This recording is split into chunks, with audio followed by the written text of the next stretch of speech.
Hello guys and welcome back to best car picks. നമുക്കറിയാം ഇന്ത്യയിൽ sub 4 metre compact S U വിസിൻ്റെ segment അത്യാവശ്യം trending ആയിട്ട് നിൽക്കുന്ന ഒരു സെഗ്മെൻ്റ് ആണ്.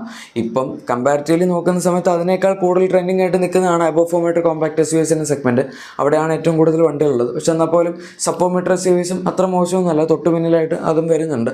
വോളിയംസിൻ്റെ കേസിൽ നോക്കുകയാണെങ്കിൽ ഇപ്പോൾ ചില മാസങ്ങളൊക്കെ നമ്മുടെ ക്രെറ്റ ഈ സബ് 4 മീറ്റർ എസ് യു വിസിനെ മിക്കതിനെയും കടത്തി വിട്ടാറുണ്ട്.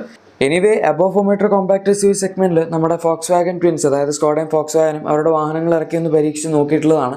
അത് സക്സസ് ആയെന്ന് ചോദിച്ചാൽ അത്രയും സക്സസ് ആയെന്ന് പറയാൻ പറ്റില്ല. എന്തായാലും ഇപ്പോൾ അവർ ഇറക്കാൻ പോകുന്ന ഒരു sub 4 metre S U V ആണ്. അതിൻ്റെ ടെസ്റ്റിംഗ് ഒക്കെ കുറേ കാലമായിട്ട് നടക്കുന്നുണ്ട്. നമുക്കറിയാം ഈവൻ കുറച്ച് കാലം മുന്നേ തന്നെ സ്കോഡ ഒരു വാഹനം അനൗൺസ് ചെയ്തതാണ്. ഇതിൻ്റെ ഫ്രണ്ടിലത്തേക്ക് ഡിസൈനും അവർ കോൺസെപ്റ്റ് രൂപത്തിൽ കാണിച്ചിട്ടുണ്ടായിരുന്നു.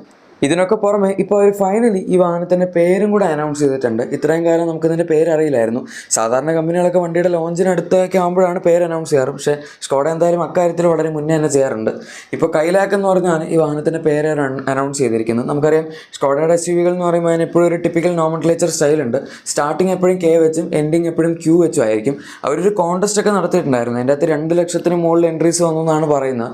ആൻഡ് അതിൽ ഏറ്റവും കൂടുതൽ ആൾക്കാർ പറഞ്ഞ കൈലാക്കാണ് എന്നാണ് സ്കോഡ പറയുന്നത്. പക്ഷേ കൈലാക്ക് എന്ന് പറയുന്ന പേര് അവർ ഈ വാഹനം ആദ്യം അനൗൺസ് ചെയ്ത സമയത്ത് തന്നെ 4 പേര് പുറത്തുവിട്ടതിൽ ഒരെണ്ണമായിരുന്നു. അതിൻ്റെ അകത്ത് കൈലാക്കും ക്വിക്കും ആണ് ഏറ്റവും കൂടുതൽ ട്രെൻഡിങ്ങിൽ നിന്നത്. എനിക്ക് പേഴ്സണലി കൈലാക്ക് എന്ന് പറയുന്ന പേര് അത്യാവശ്യം ഇഷ്ടമാണ്. എന്തായാലും ഫൈനലി അത് തന്നെ വരികയും ചെയ്തു. അതിൻ്റെ അകത്ത് ശരിക്കും ഏറ്റവും കൂടുതൽ റേറ്റിംഗ് ഉണ്ടായിരുന്ന ആ സമയത്ത് തന്നെ കൈലാക്കിനായിരുന്നു. ഈ കൈലാക്ക് എന്ന് പറയുന്ന ഒരു സാൻസ്ക്രിറ്റ് വേർഡാണ്. അതിൻ്റെ മീനിങ് സാൻസ്ക്രിറ്റിൽ വരുന്നത് ക്രിസ്റ്റൽ എന്നാണ്. അതുമാത്രമല്ല മൗണ്ട് കൈലാഷുമായിട്ടുള്ള ഇൻസ്പിറേഷനും അവർ ഈ പേരിന് എടുത്തിട്ടുണ്ട്. പേരിൻ്റെ കൂടെ തന്നെ അവർ ഈ വാഹനത്തിൻ്റെ റിയർ ഡിസൈനും അതുപോലെ സൈഡ് ഡിസൈനും ചെറുതായിട്ട് ടീസ് ചെയ്തിട്ടുണ്ട്. എഗെയിൻ കോൺസെപ്റ്റ് രൂപത്തിലുള്ള ഡിസൈൻ സ്കെച്ചസ് വഴിയാണ് സ്കോഡത്തെ ടീസ് ചെയ്തിരിക്കുന്നത്. ഇതിന് മുന്നേ ഈ വാഹനത്തിൻ്റെ ഫ്രണ്ട് ഡിസൈൻ ഇവരിങ്ങനെ ടീസ് ചെയ്തിട്ടുള്ളതാണ്. പക്ഷേ റിയർ നമ്മളിപ്പോൾ ഇത് ആദ്യമായിട്ടാണ് കാണുന്നത്. ആൻഡ് ഈ വാഹനത്തിൻ്റെ ടെസ്റ്റിംഗ് ഇമേജസിലൂടെ തന്നെ നമുക്ക് മനസ്സിലാക്കാൻ പറ്റിയത് കുഷാക്കുമായിട്ട് കുറച്ചും കൂടി ഡിഫറൻ്റ് ആയിട്ടുള്ള ഒരു ടെയിൽ ലാംപ്സിൻ്റെ സെറ്റപ്പാണ് ഈ വാഹനത്തിൽ പിടിച്ചിരിക്കുന്നത് എന്നാണ്. ഇത് കാണുമ്പോൾ ചിലപ്പോൾ നിങ്ങൾക്ക് സിമിലർ ആയിട്ട് തോന്നുമായിരിക്കും. പക്ഷേ ഇതിൻ്റെ അകത്ത് വരുന്ന ബാക്കിലത്തെ ടെയിൽ ലൈറ്റ്സ് കുഷാക്ക പോലെ വെർട്ടിക്കലായിട്ടോ ഹൊറിസോണ്ടലായിട്ടോ അല്ല നിൽക്കുന്നത്. കുറച്ച് റൗണ്ട് ആയിട്ടുള്ളൊരു ഷേപ്പിലുള്ള ടെയിൽ ലാംപ്സ് ആണ് ഇതിനകത്ത് കൊടുത്തിരിക്കുന്നത്. അത് ടെസ്റ്റിംഗ് ഇമേജ് നിങ്ങൾ സൂക്ഷിച്ച് നോക്കിക്കഴിഞ്ഞാൽ അതിൻ്റെ കട്ടൗട്ട് കാണാം ടെയിൽ ലാംപ്സിൻ്റെ. അത് ഞാനിനി കുറച്ച് ഇമേജസ് കാണിക്കും. അതിൻ്റെ അകത്ത് നിങ്ങൾ ശ്രദ്ധിച്ചാൽ മതി. നമുക്ക് കറക്റ്റ് കട്ടൗട്ടിൽ അതിൻ്റെ ടെയിൽ ലാംപ്സിൻ്റെ ഡിസൈൻ അറിയാൻ പറ്റും. ബാക്കി സാധനങ്ങളൊക്കെ ഓൾമോസ്റ്റ് കുഷാക്കുമായിട്ടുള്ള ഇൻസ്പിറേഷൻ ഉണ്ട് എന്ന് തന്നെ പറയാം. പ്രത്യേകിച്ച് ഇതിൻ്റെ മൊത്തത്തിലുള്ള ബോഡി ലൈൻസും സംഭവങ്ങളൊക്കെ എടുക്കുകയാണെങ്കിൽ ഒരു മിനി കുഷാക്ക് വരുന്ന പോലെ തന്നെയാണ് നമുക്ക് എപ്പോഴും തോന്നുന്നത്. ഈവൻ ഇതിൻ്റെ സ്പൈ ഷോട്ട്സ് എടുക്കുകയാണെങ്കിൽ പോലും അങ്ങനെ തന്നെയാണ്. സൈസ് കമ്പാരിറ്റീവ്ലി ഇത്തിരി ചെറുതാണെന്നേ ഉള്ളൂ. ഇനി ഫ്രണ്ട് ഡിസൈനിലേക്ക് വരികയാണെങ്കിൽ അവർ ഇതിന് മുമ്പ് തന്നെ ഈ വാഹനത്തിൻ്റെ ഫ്രണ്ട് ഡിസൈൻ ഒന്ന് ടീസ് ചെയ്തിട്ടുള്ളതാണ്. അതും ഈ ഡിസൈൻ സ്കെച്ചസ് വെച്ച് തന്നെ ആയിരുന്നു. നമുക്ക് അവിടെയും മനസ്സിലാക്കാൻ സാധിച്ചത് ഈ വാഹനത്തിൽ സ്കോഡ ഇതുവരെ ഇന്ത്യയിൽ കൊടുക്കാത്ത പോലത്തെ സ്പ്ലിറ്റ് ഹെഡ് ലാംപ്സിൻ്റെ ട്രീറ്റ്മെൻറ്റാണ് കൊടുത്തിരിക്കുന്നത് എന്നുള്ള കാര്യമാണ്. ഈവൻ ഇൻ്റർനാഷണൽ നോക്കുകയാണെങ്കിൽ പോലും സ്കോഡ അങ്ങനെ സ്പ്ലിറ്റ് ഹെഡ് ലാംപ്സ് ഒരുപാട് ഉപയോഗിക്കുന്ന ഒരു കമ്പനിയൊന്നുമല്ല. ജസ്റ്റ് കാമിക് എന്ന് പറഞ്ഞൊരു മോഡൽ മാത്രമാണ് എൻ്റെ അറിവിൽ അവർ സ്പ്ലിറ്റ് ഹെഡ് ലാംപ്സ് കൊടുത്തിട്ടുള്ളത്. അത് തന്നെയാണ് ഈ ഒരു വാഹനത്തിനകത്തും പിടിച്ചിരിക്കുന്നത്. നമുക്ക് മുകളിൽ LED DRLs അവൈലബിൾ ആണ്. അത് തന്നെ ഇറങ്ങി ഇവരുടെ ആ ബട്ടർഫ്ലൈ പാറ്റേണിലെ ഗ്രില്ലിലേക്ക് പോകുന്നുണ്ട്. അതുപോലെ താഴത്തായിട്ട് നമ്മുടെ മെയിൻ ഹെഡ് ലാംപ്സ് അതിൻ്റെ തൊട്ട് താഴത്ത് നിൽക്കുന്നുണ്ട്. അതൊക്കെ തന്നെ LED ലൈറ്റ്സ് തന്നെയായിരിക്കും. പിന്നെ നമുക്ക് മിക്കവാറും സൈഡ് ഇൻഡിക്കേറ്റേഴ്സും DRLസിൽ തന്നെ ഇൻറ്റഗ്രേറ്റഡ് ആയിട്ട് കിട്ടും. അല്ലെങ്കിൽ പിന്നെ അത് താഴത്തെ ഹെഡ് ലാമ്പ് അറയുടെ കൂടെ കൊടുക്കേണ്ടി വരും. അങ്ങനെ ആരും കൊടുക്കാറില്ല. ഡ്യുവൽ ഫംഗ്ഷനും DRLs ആയിട്ട് തന്നെയാണ് ഈ സെഗ്മെൻറ്റിൽ മിക്കവാറും കൊടുക്കാറുള്ളത്. ഈ സ്പ്ലിറ്റ് ഹെഡ് ലാംപ്സിൻ്റെ ഡിസൈൻ ഇപ്പോൾ ഈ ഒരു സെഗ്മെൻറ്റ് വളരെ കോമൺ ആണ്. നമ്മൾ മിക്ക വാഹനങ്ങൾ എടുക്കുകയാണെങ്കിലും എല്ലാത്തിലും ഏകദേശം ഈ ഒരു പാറ്റേൺ തന്നെയാണ് വരുന്നത്. സ്കോഡ ഇപ്പോൾ ആ ഒരു പാറ്റേണിലേക്ക് പിടിച്ചു പോകുന്നു എന്നേ ഉള്ളൂ. ഇനി സൈഡ് പ്രൊഫൈലാണ് അവർ അടുത്തായിട്ട് ടീസ് ചെയ്തിരിക്കുന്നത്. ഇവിടെ ഇങ്ങനെ പ്രത്യേകിച്ചൊന്നും കണ്ട് മനസ്സിലാക്കാൻ മാത്രമൊന്നുമില്ല. ആകെപ്പാടെ നമുക്ക് നോട്ട് ചെയ്യാൻ പറ്റുന്ന ഈ വാഹനത്തിൻ്റെ DRLസിൻ്റെ ഒരു പാറ്റേൺ വരുന്നത് കാണാം. അതുപോലെ റൂഫ് റെയിൽസ് മുകളിൽ കൊടുത്തിരിക്കുന്നത് കാണാം. പിന്നെ ഇതിൻ്റെ ഏകദേശം ഒരു സൈസ് നമുക്ക് വേണമെങ്കിൽ ജഡ്ജ് ചെയ്യാൻ പറ്റുന്നു എന്ന് പറയാം. പക്ഷേ സബ് 4 മീറ്റർ വണ്ടിയാണ് നമുക്ക് ഓൾറെഡി അറിയാം. അതുകൊണ്ട് അതിലിപ്പോൾ പ്രത്യേകിച്ചൊന്നും അങ്ങനെ ജഡ്ജ് ചെയ്യാനൊന്നും ഇല്ല. പിന്നെ റിയറിലേക്ക് വരികയാണെങ്കിൽ അവിടെ ഈ വാഹനത്തിൻ്റെ ടെയിൽ ലാംപ്സിൻ്റെ പാറ്റേൺ എങ്ങനെയായിരിക്കും എന്ന് നമുക്ക് കാണാം.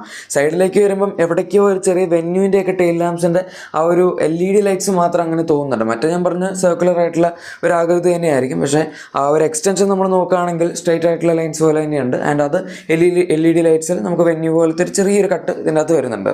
അല്ലാണ്ട് ഇതിൻ്റെ സൈഡ് പ്രൊഫൈൽ നോക്കുകയാണെങ്കിൽ ഭയങ്കര മോഡേൺ ആയിട്ടുള്ള എലമെൻറ്റ്സ് ഒന്നും ഉണ്ടാവില്ല. ഓൾമോസ്റ്റ് കുഷാക്കൻ ടൈഗോണിൻ്റെയൊക്കെ സൈഡ് എങ്ങനെയാണോ അതുപോലത്തെ ഒരു ഡിസൈൻ തന്നെയായിരിക്കും ഈ വാഹനത്തിൽ അവർ ഏകദേശം പിടിച്ച് പോകാൻ പോകുന്നത്.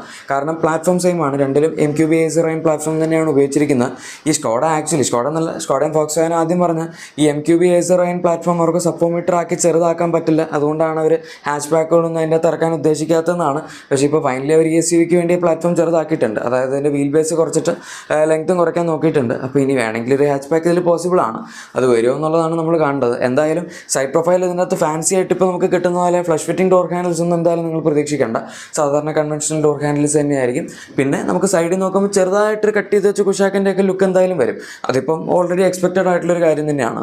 ഇതിൻ്റെ ഇൻറ്റീരിയേഴ്സിന് സ്പൈ ഷോട്ട്സ് ഒന്നും നമുക്ക് ഇതുവരെ ലഭിച്ചിട്ടില്ല. പിന്നെ സ്കോഡ പറയുന്ന ഈ വാഹനത്തിൻ്റെ ലോഞ്ച് 2025 അവർ പറയുന്നത് 2025 ഫസ്റ്റ് ഹാഫിൽ തന്നെ ഇത് ലോഞ്ച് ചെയ്യുമെന്നാണ്. അല്ലാതെ നടുവിലേക്കോ അല്ലെങ്കിൽ ഒരുപാട് ലേറ്റ് ആയിട്ടോ അങ്ങനെയൊന്നും പോകേണ്ട കാര്യമില്ല. കാരണം 2024 സ്റ്റാർട്ടിങ്ങിൽ തന്നെ ഒരു വണ്ടി അനൗൺസ് ചെയ്തതാണ്. അപ്പോൾ പിന്നെ ഉറപ്പായിട്ടും നമുക്ക് ഒരു വർഷത്തിനുള്ളിലെങ്കിലും പ്രതീക്ഷിക്കാമല്ലോ. ഈ സ്കോഡയുടെ ഈ വണ്ടികൾ ഇറക്കുന്ന പ്രൊസീജിയർ കുറച്ച് വലുതാണ്. നമുക്കിപ്പം ഒരു വർഷം മുന്നേ ഒരു വണ്ടി അനൗൺസ് ചെയ്യും, കുറച്ച് കാലം കഴിഞ്ഞ് പേര് അനൗൺസ് ചെയ്യും, അത് കഴിഞ്ഞ് പിന്നെ വണ്ടി ക്യാമോഫ്ലാഷ്ഡ് ആയിട്ടുള്ള ഒരു അൺവെയിൽ ഉണ്ട് അവർക്ക്. അത് കഴിഞ്ഞിട്ട് പിന്നെ ജസ്റ്റ് എക്സ്റ്റീരിയർ മാത്രം കാണിക്കും, അത് കഴിഞ്ഞ് പിന്നെ ഇൻറ്റീരിയർ മാത്രം കാണിക്കും. അങ്ങനെ കുറേ പ്രൊസീജിയേഴ്സിലാണ് സ്കോഡ വണ്ടി ഇറക്കുന്നത്. ഹൈപ്പ് മെയിൻറ്റെയിൻ ചെയ്യാൻ വേണ്ടി ആയിരിക്കാമെന്നാണ് അവർ വിചാരിക്കുന്നത്. പക്ഷേ ബേസിക്കലി കുറച്ച് കഴിയുമ്പോൾ ആൾക്കാർ മറന്നു പോവുകയാണ് ചെയ്യുന്നത്. ഈ ഒരു വർഷത്തിനുള്ളിലൊക്കെ ഒരു വണ്ടി ഇങ്ങനെ പതുക്കെ ഇച്ചിരി ആയിട്ട് അൺവെയിൽ ചെയ്യുമ്പോഴാണ് ആൾക്കാർ പെട്ടെന്ന് വണ്ടി മറക്കുക. കാരണം ഒരു പ്രാവശ്യം ഒന്ന് കണ്ടു, അത് കഴിഞ്ഞ് പിന്നെയും കുറച്ച് കാലം കഴിയുമ്പോൾ വീണ്ടും കാണും. അപ്പോൾ നമ്മളൊക്കെ ഓട്ടോമാറ്റിക്കലി വിചാരിക്കും വണ്ടി ഇറങ്ങിയെന്ന്. പക്ഷെ അത് അപ്പോൾ ഓൾറെഡി വണ്ടി ഇറങ്ങിയിട്ടുണ്ടാവില്ല. അതൊക്കെയാണ് അതിൻ്റെ ഒരു പ്രശ്നം വരുന്നത്. എന്തായാലും ടെസ്റ്റിംഗ് ഇമേജ് ഒക്കെ നിങ്ങൾക്ക് ഇവിടെ ഇപ്പോൾ കാണാം. ആൻഡ് ഇതിൻ്റെ ഇൻറ്റീരിയറിന് സ്പൈ ഷോട്ട്സ് നമുക്ക് ഇതുവരെ കിട്ടിയിട്ടില്ല. എന്നാൽ പോലും ഓൾമോസ്റ്റ് കുഷാക്കും അതുപോലെ ടൈഗണിലൊക്കെ വരുന്ന പോലത്തെ ഇൻറ്റീരിയേഴ്സ് ആയിരിക്കും ഇതിനകത്ത് വരുന്നത്. ഐ മീൻ ഫീച്ചേഴ്സ് കുഷാക്കിൻ്റെ ഇൻറ്റീരിയേഴ്സ് ആയിട്ടായിരിക്കും ഇതിന് സിമിലാരിറ്റി ഉണ്ടാകുന്നത്. ടൈഗണും കുഷാക്കും ഇൻറ്റീരിയർ ഡിസൈനിൽ ഡിഫറൻസ് ഉണ്ടല്ലോ. ഫീച്ചേഴ്സ് ഒക്കെ എടുക്കുകയാണെങ്കിലും 10.25 ഇഞ്ചസിൻ്റെ touch screen footage system expected ആണ്. അതുപോലെ തന്നെ 8 ഇഞ്ച് ഡിസ്പ്ലേ സ്ക്രീനുള്ള ഇൻസ്ട്രുമെന്റ് ക്ലസ്റ്റർ എക്സ്പെക്റ്റഡ് ആണ്. പിന്നെ wireless CarPlay, cruise control, steering monitor controls, അതുപോലെ പുഷ് ബട്ടൺ സ്റ്റാർട്ട്, ഒരു single pane sunroof, 16 inch alloy wheels, LED head lamps, LED tail lamps, പിന്നെ wireless Android apple CarPlay അങ്ങനത്തെ ഫീച്ചേഴ്സും ventilated സീറ്റ്സും ഇങ്ങനത്തെ സാധനങ്ങളൊക്കെ ഈ വാഹനത്തിനകത്ത് ഓൾറെഡി എക്സ്പെക്റ്റഡ് ആണ്. നമുക്ക് കുഷാക്കിൽ കിട്ടുന്ന ഒട്ടുമിക്ക എല്ലാ ഫീച്ചേഴ്സും ഈ വാഹനത്തിനകത്തും ക്യാരി ഓവറായി വരും. അതിൻ്റെ അകത്തുള്ളതിലും കൂടുതലായിട്ട് ഇതിനകത്തൊന്നും പ്രതീക്ഷിക്കേണ്ട കാര്യമില്ല എന്നേ ഉള്ളൂ. കാരണം അങ്ങനെ അവർക്ക് കൊടുക്കാൻ പറ്റില്ല. ഒരു സെഗ്മെൻറ്റ് താഴെ നിൽക്കുന്ന വണ്ടിയാണല്ലോ. അപ്പോൾ അവർക്ക് കുറച്ചെങ്കിലുമൊക്കെ ഫീച്ചേഴ്സ് ഡിഫറൻഷ്യേറ്റ് നിർത്തണ്ടേ, അത്രേ ഉള്ള സംഭവം. എനിക്ക് പക്ഷേ ഏറ്റവും ഇഷ്ടപ്പെട്ട പോർഷൻ ഈ വാഹനത്തിൻ്റെ എഞ്ചിനാണ്. നമുക്ക് ഇതിനകത്ത് കിട്ടാൻ പോകുന്ന ഫോക്സ്വാഗൻ അവരുടെ കുഷാക്കിലും ടൈഗണിലൊക്കെ ഉപയോഗിക്കുന്ന 1 ലിറ്റർ TSI ടർബോ പെട്രോൾ എഞ്ചിനായിരിക്കും.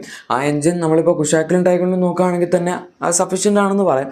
അതായത് ആവശ്യത്തിന് പവറൊക്കെ ഉണ്ട്. നമ്മൾ ടർബോ റേഞ്ചിൽ കയറുകയാണെങ്കിൽ വണ്ടി അത്യാവശ്യം നന്നായിട്ട് പുള്ളും ചെയ്യും. പക്ഷേ ഈ വണ്ടിയിലേക്ക് വരുമ്പോഴേക്കും മറ്റേ വാഹനങ്ങളെക്കാൾ അത്യാവശ്യം വെയിറ്റ് കുറവായിരിക്കും.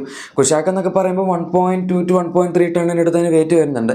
ഈ വണ്ടി പക്ഷേ മിക്കവാറും 1100-ൻ്റെയൊക്കെ അടുത്തായിട്ടൊക്കെ നിൽക്കാനേ ചാൻസ് ഉള്ളൂ. ഈ സെഗ്മെൻറ്റിൽ വരുന്ന മിക്ക വാഹനങ്ങളും 1100 to 1200 താഴത്തായിട്ടാണ് നിൽക്കാറ്. അപ്പോൾ കുഷാക്കിനെ വെച്ച് നോക്കുമ്പം ഒരു 50 to 100 കിലോസിനടുത്ത് ഈ വണ്ടി ലൈറ്റർ ആണെങ്കിൽ എന്തായാലും നമുക്ക് അതിന് ഡിഫറൻസ് തന്നെ പെർഫോമൻസിലും കാണാൻ പറ്റും.